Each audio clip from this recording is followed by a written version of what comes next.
তাই গোবিন্দ ঘোষ মারা গেলে গোপীনাথ পাথরের মূর্তি ধরা বেঁধেছিল।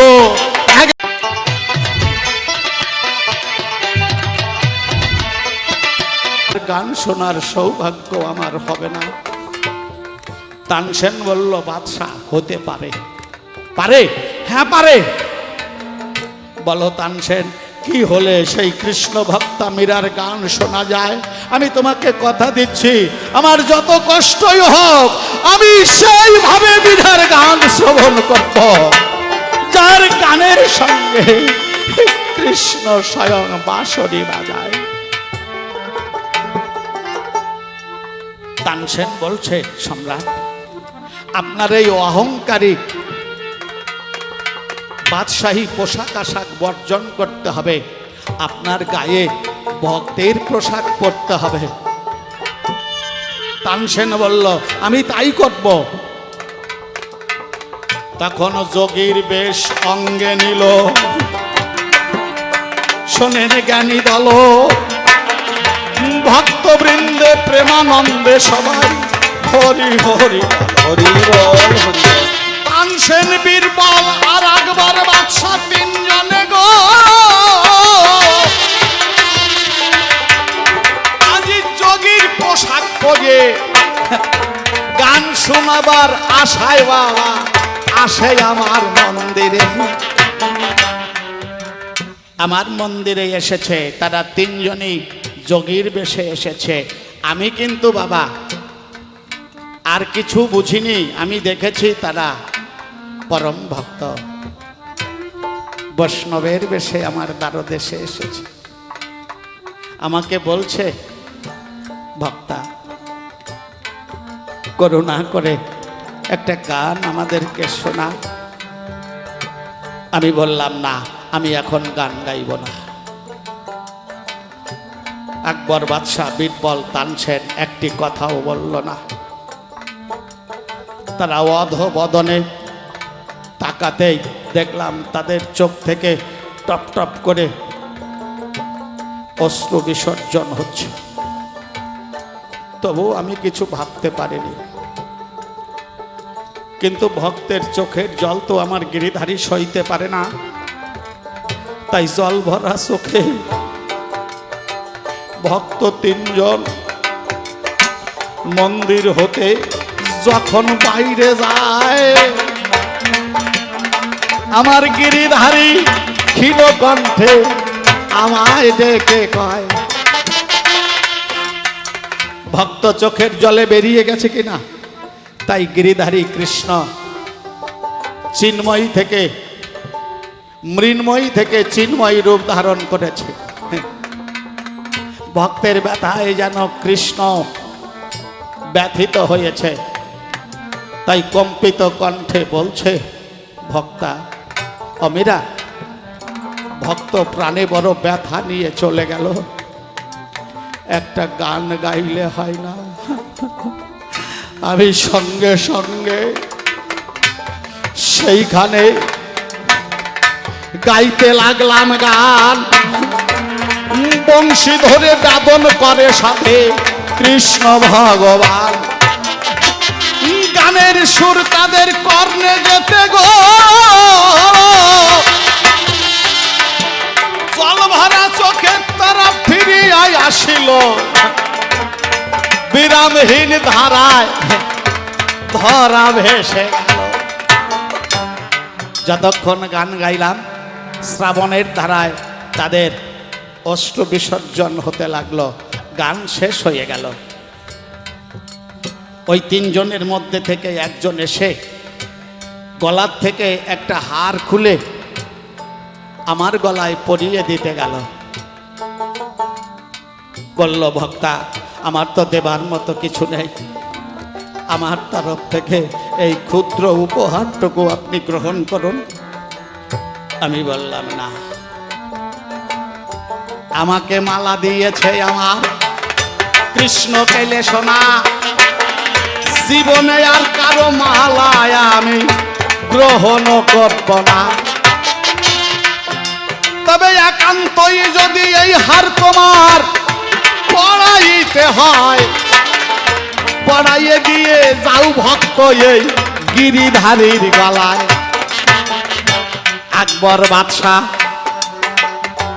বুঝি সেই জন যোগীর বেশে ছিল, আমার কথায় হাতটা গিরিধারীর গলায় পরাইয়ে দিল। এই রাজার ভগিনী যমুনায় আমার ননদিনী গো,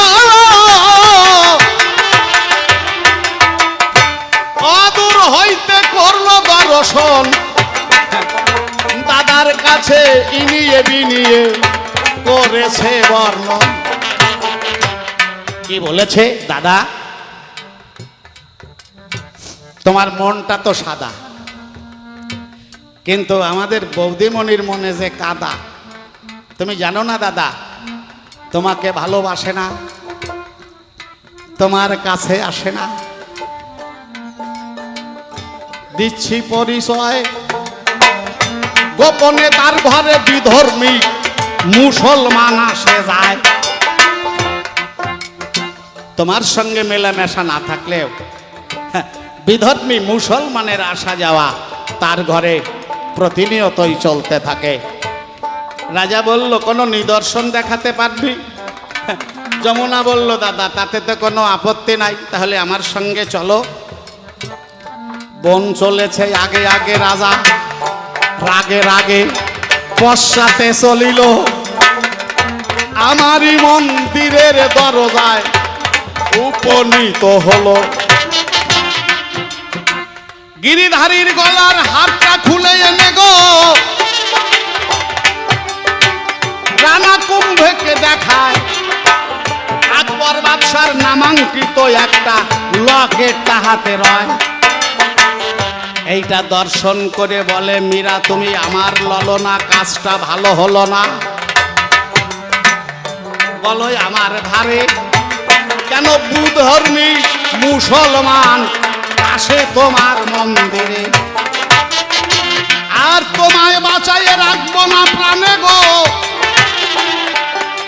আমার মনে আছে ভাবো, আমি কামান দাগাইয়ে জন্মের মতো তোমার লীলা শেষ করিব। রাগে রাগে অবিবেচক রাজা কামান ঘরে দেখে দিল। কামানের গোলায় মন্দিরটা তখন ভস্ম হয়ে গেল। গিরিধারী ছিল বক্ষে, আপনারা শুনিবেন সবাই। গিরিধারীর কৃপায় কামানের গোলায় আমায় স্পর্শ করে না। মন্দিরটা উড়ে চলে গেছে, আমি আছি দণ্ডায়মানা। ধীরে ধীরে রানা কুম্ভ আমার সম্মুখে দিল হানা। কম্পিত কণ্ঠে করেছে বর্ণনা, মীরায় আর দরকার নাই, চলো তুমি আর আমি দুইজন সুখের সংসার পাতাই। আর থাকবো না দূরে দূরে, এক ঘরে দুইজন করিব বসবাস। আমি বললাম আমি ভজিব কৃষ্ণ প্রীতবাস। তোমার ঘরে রব নাই আমি আর, মনে আছে ভাবো আমার কৃষ্ণকে সঙ্গে নিয়ে আমি বৃন্দাবনে যাব। আচ্ছা, এইবার আপনারা শুনলেন আমার বৃন্দাবনে যাবার ঘটনা। বলুন বাবা, আমি তো যাবার জন্য আসি নাই, কিন্তু তোমার এখানে দেখলাম কৃষ্ণ নাম করার কোনো অনুকূল পরিবেশ নাই, এই জন্য আমি বৃন্দাবনে যাচ্ছি। জানো, বৃন্দাবনে পশু পাখি কীট পতঙ্গ তারা কৃষ্ণ গুণ গায়। বৃক্ষ আদি নত শিরে সদা দাঁড়াইয়ে রয়। রাধা কৃষ্ণের পদরেণু গো আছে ব্রজপুরী। একেবারে দ্বিধা দ্বন্দ্ব ভুলিয়া সবাই বলুন হরে হরে। ব্রজের ধুলায় গড়ি দিলে বাবা জীবন ধন্য হয়। কৃষ্ণ প্রেমানুরাগ বর্ধিত হলে কৃষ্ণ আপন করে লয়। এই জন্যই আমি সাধু সঙ্গে কৃষ্ণ ভজন করিতে, তোমাকে ছাড়িয়া এখন যাব ব্রজভূমিতে। একদম পরিষ্কার, এর মধ্যে আর কোনো ভেজাল নাই। আর তুমি যে বললে ত্যাগ ভালো না ভোগ ভালো, রাজা, সারা বিশ্বের সমাদৃতা হচ্ছে গীতা। সেই গীতায় ভগবান কৃষ্ণ বললেন ত্যাগাৎ শান্তি অনন্তরম, ত্যাগের মাঝে অনন্ত শান্তি। বলি তোমার ঠাই, ভোগের মধ্যে সেই শান্তি বাবা কেউ পাবে না। তাই ত্যাগে অনন্ত শান্তি। কিন্তু এই ত্যাগটা কি জানো? ত্যাগ মানে বাড়িঘর সাইডে দিয়ে চলে গেলে ত্যাগ হয়ে গেল না, এটা নয় বাবা। ত্যাগটা কি? বাবা পাগলা, তারই একজন শিষ্য বলছে বাবা কোনটা ত্যাগ করব আর কোনটা ভোগ করব, কোনটা খাবো কোনটা খাবো না কিছুই তো কলিয়ে না। কত গুরুদেবরা শিষ্যদের তাবিজ দেয়, তুমি তো তাবিজ দিলে না। বাবা পাগলা বলছে এই শালা, লোহা রূপো সোনার তাবিজ লাগবে না, কথা নিস, তোরে যে বীজ দিয়েছি ওই বীজে তা দিস, ওইটাই তোর রক্ষা কবচ হবে। অন্তরে দাগে ভেবে এই ভবরোগ হতে অনায়াসে তোকে মুক্ত করে লাভে। তাহলে ত্যাগ কোনটা আর ভোগ করব কোনটা? বাবা পাগলা বললেন দেখ, সকল কিছু ত্যাগ করিও, পাগলা বাবা কয় পিতৃসত্তা ভোগ করিও, তবেই হবে যায়। সকল কিছু ত্যাগ করিও, পাগলা ভবা কয় কেবল পিতৃসত্তা ভোগ করিও, তবেই হবে জয়। এই ভোগ মানে এটাকে অপব্যবহার করো না, ওইটাকে যত্ন করে রাখো। মায়ের 4, গুরুর 4, মায়ের 4, বাবার 4, গুরুর দিয়ে 10, 18 মকামের তত্ত্বে ফেরে মহারস। তো মায়ের 4-এ নখ ত্বক দন্তলোম এগুলো তৈরি হয়, আর বাবার 4-এ অস্থি মজ্জা রস আর আত্মসত্তা, পিতৃধন যাকে বলা হয়। তবে সবাই কি করে বাবা? মায়ের 4-এর যত্ন কম বেশি করে, কিন্তু পিতৃধন তিলে তিলে নষ্ট হয়ে যায়। সেই দিকে বলুন কয়জন লক্ষ বটে দেয়। এইটাকে যত্ন করার উপরে হরিচাঁদ ঠাকুর পরবর্তীকালে কি বললেন? লয়ে নিজ নারী ব্রহ্মচারী সচ্চরিত্র রবে, হাতে কামায়। আচ্ছা, শুধু এইটুকু বললাম, আর বেশি বলছি না, যদি প্রয়োজন হয় পরে দেখা যাবে। তবে তোমরা যে মায়ের পূজাটা করো রানা কুম্ভ, এইরকম ভাবে মায়ের পূজা করলে তাতে জগতের কল্যাণ হয় না। এই যে পশু বলি দিয়ে মায়ের পূজা করছো, এতে জগতের কল্যাণ হয় না। হ্যাঁ, বলি দিয়ে পূজা হতে পারে, যিনি পৌরোহিত্য করবেন তিনি যদি সেই বলি দেওয়া পশুটাকে মন্ত্রের দ্বারাই আবার জীবিত করতে পারেন। এই আদ্যাশক্তি মহামায়ার পূজা অসুরগণকে ধ্বংস করার পরে দেবতাগণ করেছিলেন, তারপরে করেছিলেন মেধস ঋষির মাধ্যমে সুরত রাজা সমাধি বৎস। সেই পূজায় একজন পুরোহিত ছিল, বশিষ্ঠ যাহার নাম, আপনারা শ্রবণ করবেন ভক্ত গুণধাম। ষষ্ঠী সপ্তমী অষ্টমী পার হলো, তবু মায়ের দেখা মিলল না। ওই রাত্রে মেধস ঋষিকে স্বপ্নে দেখা দিল কি, যে না মহিষ বলি দিতে হবে। তাই নবমীতে হইল বলি। তবে বশিষ্ঠ সেখানে ঋষিগণের মধ্যে যিনি বিশিষ্ট তিনি ছিলেন পুরোহিত। তাই বলি দেওয়া মহিষকে বেদ মন্ত্রে বাঁচাইয়ে তুলিল। একবার দুর্গা প্রীতে সবাই মিলে হরি হরি বলো। যদি কেউ বাঁচাতে পারে তাহলে তার জন্য বলির প্রথা ঠিক আছে, আর তা না হলে ছাগ মহিষ দিস না বলি দিত রিপুগুলি। বাইরের পাঁঠা কেটে বাবা মায়ের পূজা হয় না, দেহের মধ্যেই আছে 6 রিপু 6টা পাঁঠা। তাদের বহির্মুখী স্বভাবকে যদি কেউ দিতে পারে বলি, সেই বলিতে এই ধরাতে হবে মহাবলী। তারি পূজার অঞ্জলি মাতা করিবে গ্রহণ, সত্য তথ্য তোমার কাছে করিলাম বর্ণন। তবে মায়ের পূজা বৃন্দাবনে রাধারানীও করেছিল, করে নাই বাবা? কাত্যায়নী মহামায়া মহাযোগী নবধীশ্বরী নন্দগোপ সুতং দেবী পতিং মে কুরুতে নম। কিন্তু সেই পূজা সাত্বিক ভাবে হয়েছিল।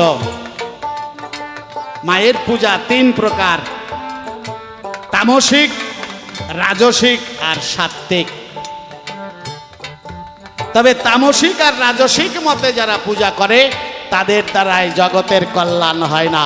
যদি সাত্বিক ভাবে কেউ পূজা করতে পারে, যেমন নিজের মঙ্গল হয়, মায়ের কৃপায় তার এই অন্ধকার ঘর আলোকিত হয়, আর সেই আলোতে জগৎ আলোকিত, মিথ্যা কথা নয়। তাহলে সেই সাত্বিক ভাবে পূজা দিতে গেলে পঞ্চমহাকারে পূজা হয়। এটা তামসিক রাজসিক মতে বলছে মদ লাগবে, মাংস লাগবে, মৎস্য লাগবে, মুদ্রা লাগবে আর মৈথুন লাগবে। তাহলে এই মদ বাজারের মদ না।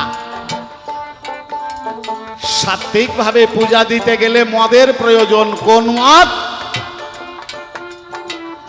এই দেহের মধ্যে সহস্রার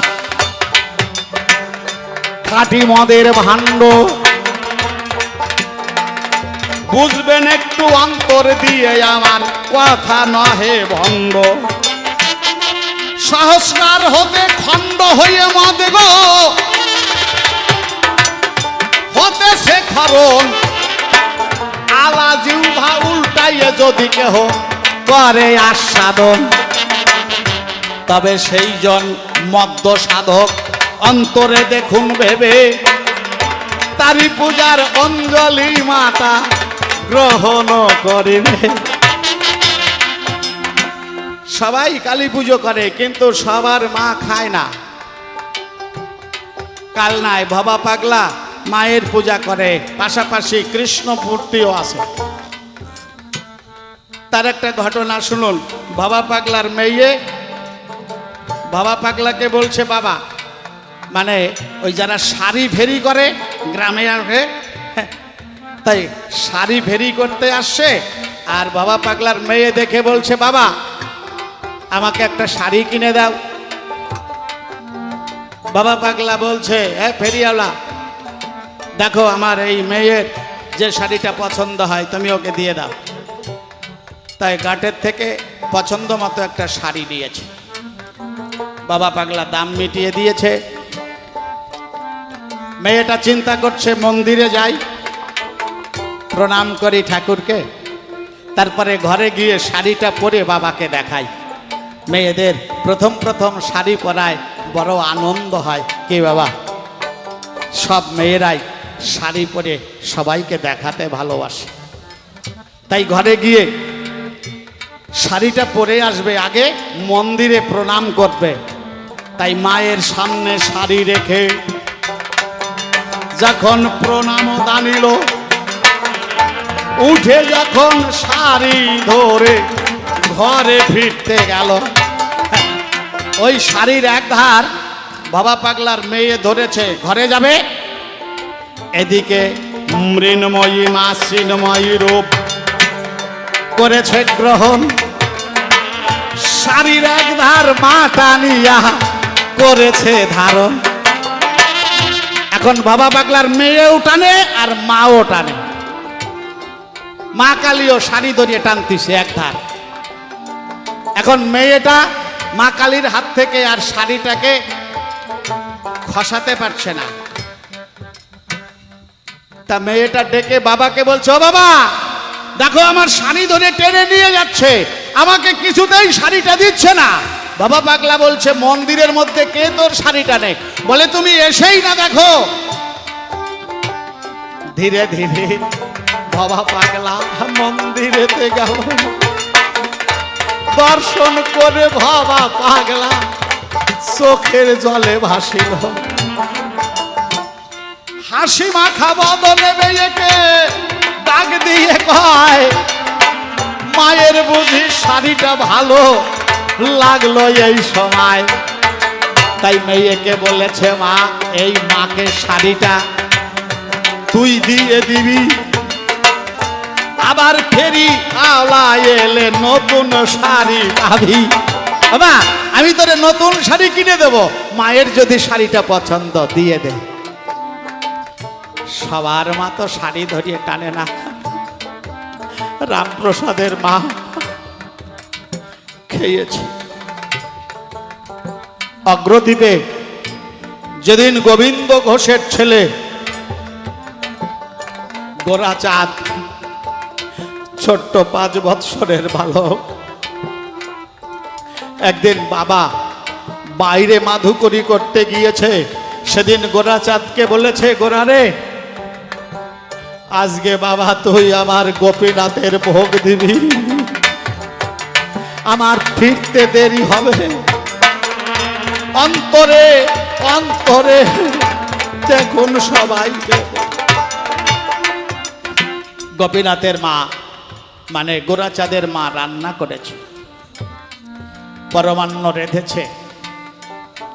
ভিক্ষান্নে জীবন চলে তো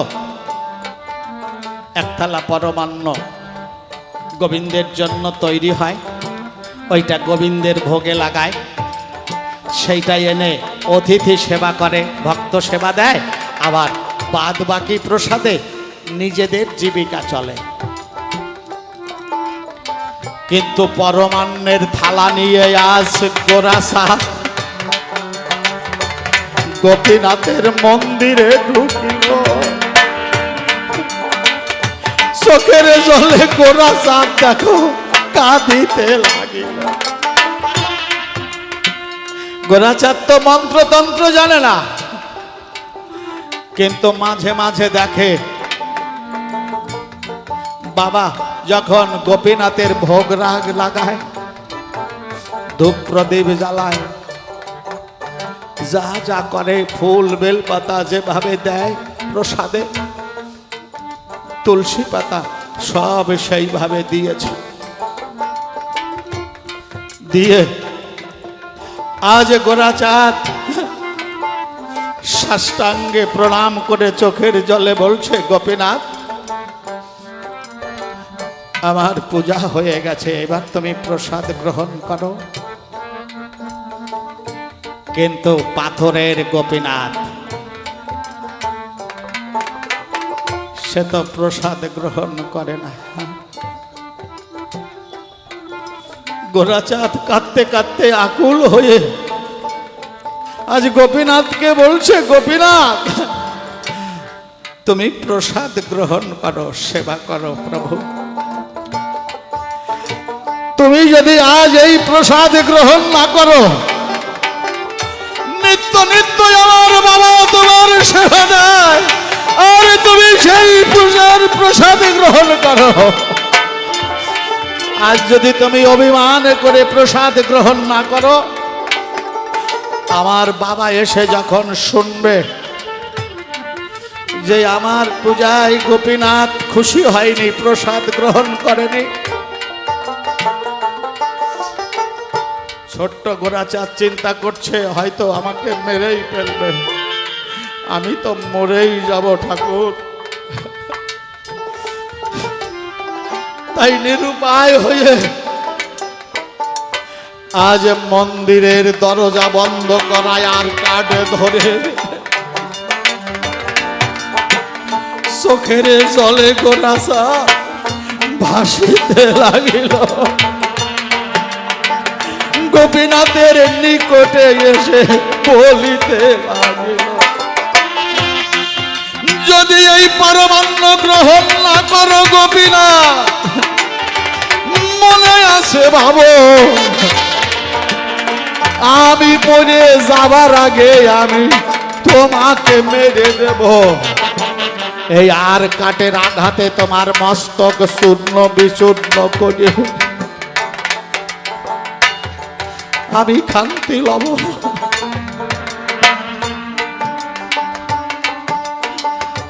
আজ তাই শুনে ভাবতে লাগলো স্বয়ং কেশব আর কাঠে ধরে মানের অনুরাগে যখন বাড়ি দিতে গেল,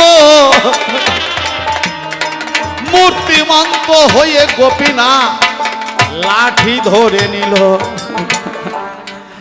আজ গোপীনাথ বলছে, গোরা রে আমাকে মারিস না ভাই, আয় আমি প্রসাদ গ্রহণ করব।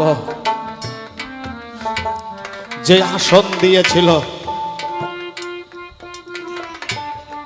আজ গোপীনাথ সেই আসনে বসেছে। গোরাচাঁদকে বলেছে, ভাই আয়, আমি তো একা একা সেবা করতে পারবো না। ভক্তে খেলে হয় প্রসাদ, আমি খেলে হয় প্রসাদ। ভক্তে যখন খায়, ভক্তের ছোঁয়ায় প্রসাদ তখন মহাপ্রসাদ হয়। তুইও খাবি আর আমিও খাবো, মনে আছে ভাবো তোরা ধরে দিয়ে প্রসাদ আজ মহাপ্রসাদ করিব। আজ গোপীনাথ গোরার ধরে পরমান্ন দেয়, আর গোরাচাঁদ পরমান্ন ধরে গোপীনাথকে খাওয়ায়। আজ দুইজনে প্রসাদে সেবা করতে করতে গো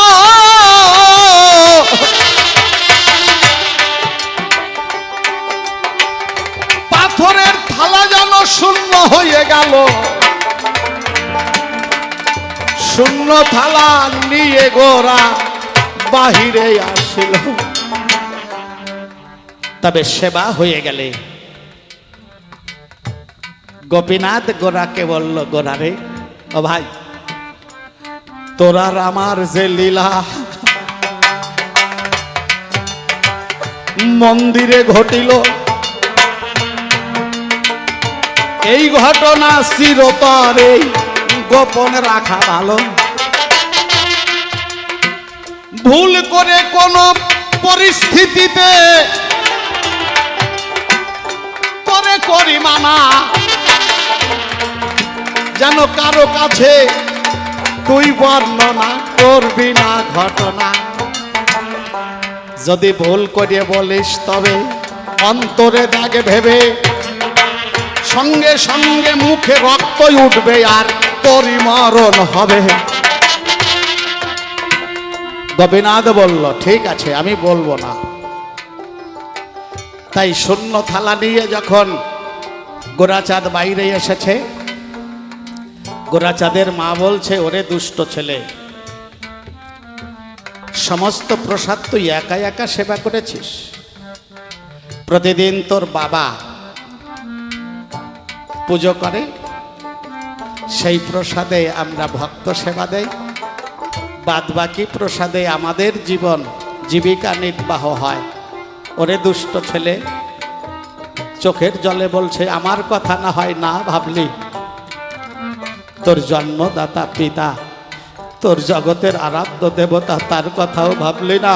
তুই একা একা সব প্রসাদ খেয়ে ফেললি। গোরাচাঁদ বলছে মা বিশ্বাস করো, আমি একা প্রসাদ খাইনি, আমি খেয়েছি। তবে গোপীনাথ আমাকে যতটুকু দিয়েছে আমি ততটুকু খেয়েছি। জানো, গোপীনাথ আমার মুখে দিয়েছে প্রসাদ, আমি গোপীনাথের মুখে প্রসাদ দিয়েছি। এমনি ভাবে আমি আর গোপীনাথ মিলে এই প্রসাদের থালা শূন্য করে দিয়েছি। কিন্তু গোরাচাঁদের মা বিশ্বাস করছে না, কারণ পাথরের বিগ্রহ সে তো খেতে পারে না। চিন্তা করেছে তার ছেলেই প্রসাদটা খেয়েছে। বাবা যখন এসেছে, মা বাবাকে বলেছে তোমার ছেলের কাণ্ড কারখানা দেখো। বাবা বলছে ওরে দুষ্ট, এমনি ভাবে কি স্বার্থপরের মতো প্রসাদ কেউ একা একা খায়? আমাদের কথা না ভাবলি আমরা যে প্রতিদিন অতিথি সেবা করি, ভক্ত সেবা দেই, সেটুকু ভেবেও তো একটু প্রসাদ রাখলে পারতি।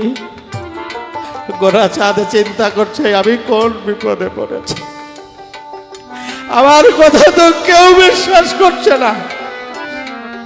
বাবা যখন তাকে মারতে উদ্যত হয়েছে, গোরাচাঁদ বলেছে বাবা বিশ্বাস করো, গোপীনাথ প্রসাদ সেবা করেছে, তবে তোমাদের সন্দেহ মিথ্যা নয়, আমিও সেবা করেছি। কতটুকু জানো? যতটুকু গোপীনাথ আমাকে দিয়েছে আমি ততটুকু সেবা করেছি।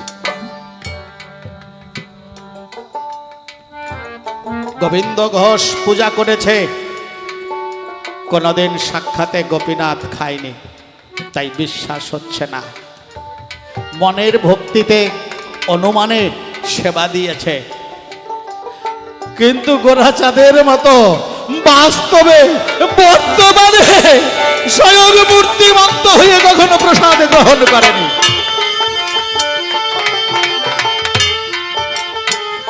বাবা যখন মারতে উদ্যত হয়েছে, বলছে বাবা বিশ্বাস করছো না? গোরাচাঁদ চিন্তা করছে গোপীনাথ আমাকে বলেছিল আমি যেন কাউকে সেইভাবে না বলি, তাহলে আমার মৃত্যু হবে। হোক, পিতা মাতার কাছে অবিশ্বাসী হয়ে বেঁচে থাকার চাইতে মরে যাওয়াও তো অধিক ভালো। তাই বলছে বাবা বিশ্বাস করো, গোপীনাথ প্রসাদ সেবা করেছে।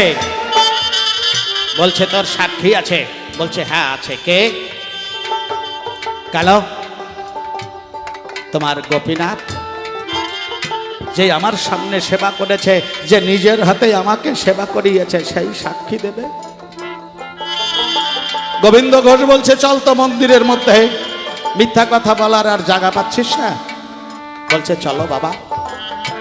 আজ মন্দিরে গিয়ে গোরাচাঁদ বলছে গোপীনাথ আমি বড় অসহায় হয়ে পড়েছি, আমাকে কেউ বিশ্বাস করছে না। তুমি যে প্রসাদ গ্রহণ করেছ প্রভু,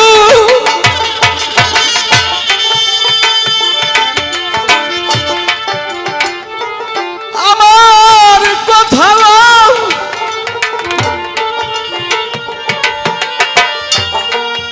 স্বীকার করে আমার বাবার মনে বিশ্বাস যোগান দাও।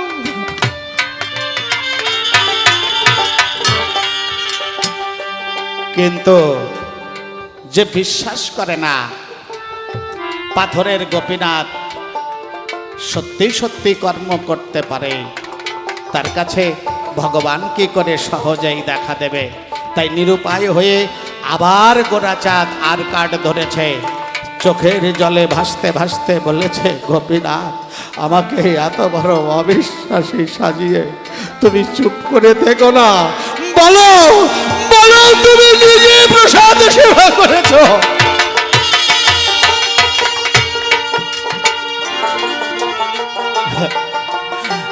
আজ অনুরাগে ভক্তের ভক্তিতে গোপীনাথ পুনঃ মূর্তিমন্ত হলো। গোবিন্দ ঘোষের কাছে সকল কথা প্রকাশ এলো, কিন্তু প্রকাশ করা হয়ে গেলে গো শোনেন জ্ঞানী দল, গোরা চাঁদের মুখে রক্ত উঠে গোরা মারা গেল। যে কথা প্রকাশ করা হয়ে গেছে তাই গোরাচাঁদের মুখে রক্ত উঠে গোরাচাঁদ মারা গেছে। গোবিন্দ ঘোষ কেঁদে কেঁদে বলছে, প্রভু আমার একটি মাত্র কুলপ্রদীপ ছিল। আজ গোবিন্দ ঘোষ দেখলো গোরা যখন ঢলে পড়েছে তার অঙ্গ থেকে একটা জ্যোতি যেন গোপীনাথের সঙ্গে গিয়ে ভক্ত ভগবান অভেদ মিলন হলো। একেবারে দ্বিধা দ্বন্দ্ব ভুলিয়া সবাই হরি হরি হরি বল হরি। আজ গোরাচাঁদ মারা গেছে, তাই গোবিন্দ ঘোষ বলছে আমার কুলপ্রদীপ চলে গেল। পুত্রার্থে ক্রিয়তে ভাজ্যা, পুত্র পিণ্ড দত ক্রিয়া। কারণ সৎপুত্র পিণ্ড দান করলে তার দ্বারায় তার 7 পুরুষ উদ্ধার হতে পারে, কিন্তু আমার জন্য তো কাউকেই রাখলে না। প্রভু আমি মারা গেলে কে ধরা বাঁধবে, কে আমার শেষকৃত্য করিবে? আজ তাই শুনিয়া গোপীনাথ ডেকে বলেছে, তবে ওরে গোরাচাঁদ মারা গেছে বাবা, বলি তোমার কাছাকাছি তোমার কার্য সাধিতে দেখো আমি বেঁচে আছি। কথা দিলাম গো পিতা তোমার এই দেহ লীলা সঙ্গ যেদিন হবে আমি নিজের গলায় ধরা বাঁধব, মিথ্যা নাহি রবে। তাই গোবিন্দ ঘোষ মারা গেলে গোপীনাথ পাথরের মূর্তি ধরা বেঁধেছিল। একবার বদন ভরে ভক্তবৃন্দে সবাই হরি হরি বলে। ভক্তির কাছে সবাই বাধা থাকে।